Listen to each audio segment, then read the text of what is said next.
ہماری آج کی ڈاکیومنٹری کا عنوان ہے ڈارک انرجی، کائنات کو پھیلانے والی پوشیدہ طاقت۔ کائنات ہمیشہ سے ایسی ہی نہیں تھی جیسی آج ہے۔ ایک وقت تھا جب سب کچھ ایک نقطے میں سمٹا ہوا تھا، پھر ایک لمحہ آیا اور کائنات نے پھیلنا شروع کیا۔ لیکن آج سائنس کو یہ جان کر حیرت ہوئی کہ یہ پھیلاؤ سست نہیں ہو رہا بلکہ تیز ہوتا جا رہا ہے۔ 1998 میں سائنسدان دور دراز سپر نووا کا مشاہدہ کر رہے تھے۔ ان کا مقصد کائنات کی رفتار ناپنا تھا۔ نتیجہ غیر متوقع تھا۔ کہکشائیں ہم سے دور جا رہی تھیں اور ہر گزرتے لمحے مزید تیزی سے۔ یہ دریافت سائنس کی تاریخ میں ایک نیا باب ثابت ہوئی۔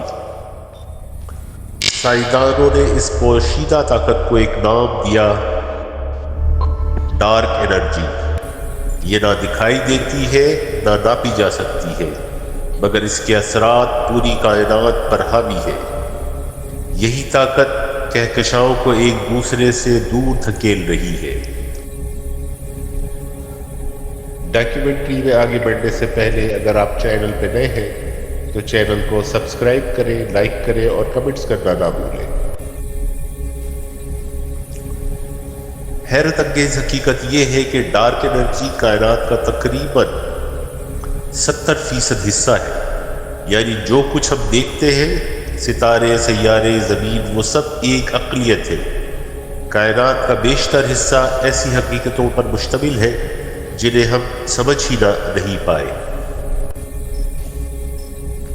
سائنس یہ نہیں جانتی کہ ڈارک انرجی اصل میں کیا ہے۔ کچھ نظریات کہتے ہیں کہ خلا کی اپنی توانائی ہے، کچھ کے نزدیک یہ وہ کاسمک فورس ہے جو خلا کے تانے بانے میں موجود ہے۔ لیکن آج تک کوئی بھی نظریہ اس راز کو مکمل طور پر نہیں کھول سکا۔ یہ حقیقت انسان کو اپنی حد یاد دلاتی ہے۔ ہم کائنات کا نقشہ بنا سکتے ہیں مگر اس کی اصل حقیقتوں کو ابھی نہیں جانتے۔ ڈارک انرجی ہمیں یہ احساس دلاتی ہے کہ علم ہماری ملکیت نہیں، یہ ایک عطا ہے۔ قرآن ہمیں یاد دلاتا ہے، اور تمہیں علم میں سے بہت تھوڑا سا دیا گیا۔ سورہ بنی اسرائیل آیات 85۔ یہ آیت سائنس کے خلاف نہیں بلکہ اصل بے انسانی غرور کے خلاف ہے۔ ڈارک انرجی نہ دکھائی دیتی ہے نہ محسوس ہوتی ہے، مگر اس کے بغیر کائنات کا حال کچھ اور ہوتا۔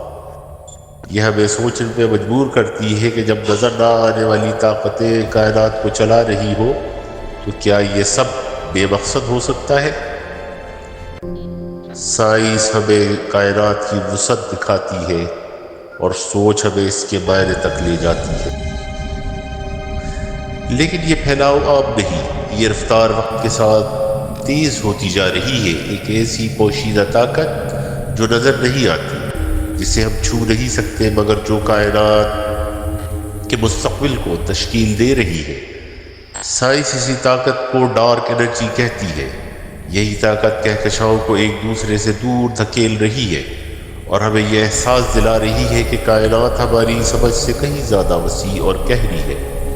ہم حساب لگا سکتے ہیں مگر حقیقت کو مکمل طور پر سمجھ نہیں پاتے۔ قرآن انسان کو اسی حد کی یاد دہانی کراتا ہے، اور تمہیں علم میں سے بہت ہی تھوڑا دیا گیا ہے۔ سورہ بنی اسرائیل۔ اور ایک اور مقام پر اللہ فرماتا ہے، وہی ہے جس نے زمین و آسمان کو حق کے ساتھ پیدا کیا۔ سورہ انعام۔